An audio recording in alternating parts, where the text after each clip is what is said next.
रात के लगभग 9 बजे थे।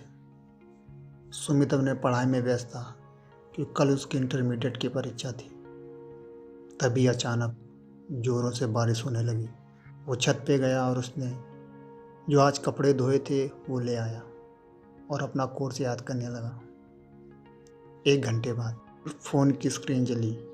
उसने देखा कि निकिता की कॉल आ रही थी। आपके जहन में आया होगा कि ये निकिता है कौन और उसका संबंध सुमित से क्या है।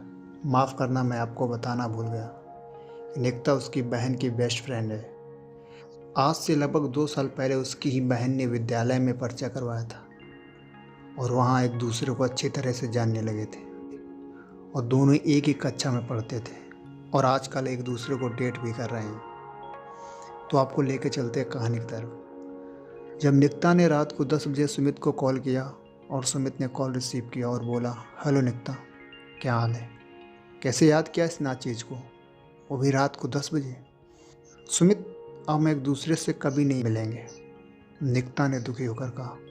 लेकिन क्यों, हुआ क्या है? सुमित ने कहा। यार, मेरे पापा नहीं चाहते कि मैं आपसे बात करूं, निकिता ने कहा। लेकिन मैंने बिगाड़ा क्या है? सुमित ने कहा। याद है जब पिछले महीना हमारी पेरेंट्स मीटिंग थी और आपने एक गाड़ी के 4 टायरों की हवा निकाल दी थी।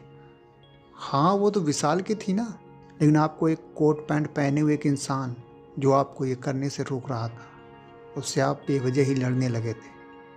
हाँ, सुमित ने कहा। पता है वो कौन है? निकिता ने कहा। कौन है? सुमित ने कहा। अरे बुद्धू, वही तो मेरे पापा थे, निकिता ने कहा।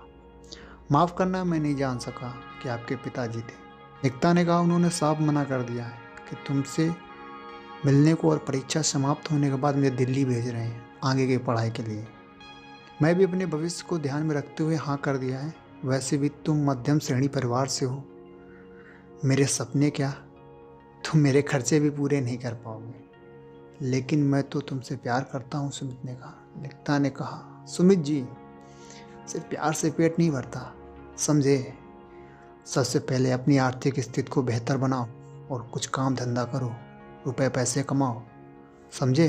वैसे भी हमारा साथ बस यहीं तक था। मैं तुम्हें भुला रही हूँ, हो सके तो मुझे भी भूल जाना, और हाँ, आज के बाद मुझे कॉल मत करना। ये कहकर निकिता ने फ़ोन काट दिया। कुछ देर सुमित खामोश रहा और वो सोचता रहा जो वादे दोनों ने किए थे एक दूसरे से।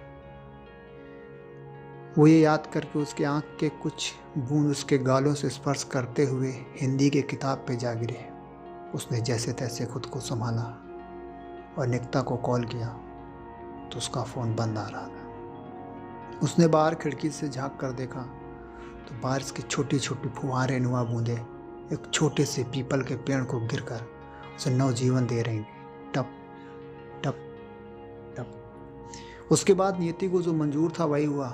इसके बाद सुमित की कभी निकिता से मुलाकात क्या फ़ोन में बात तक ना हो सकी और निकिता ने इंटरमीडिएट की परीक्षा उत्तीर्ण करके दिल्ली में आगे की शिक्षा जारी रखी और 4 साल बाद 2 फरवरी को किसी रौनक के साथ अपनी शादी कर ली। लेकिन सुमित ना तो प्रेम में सफल हो सका, ना इंटरमीडिएट की परीक्षा में। आजकल मेरठ के एक छोटे से कंपनी में चपरासी के मामूली सी नौकरी पर अपना गुजारा कर रहा है। धन्यवाद।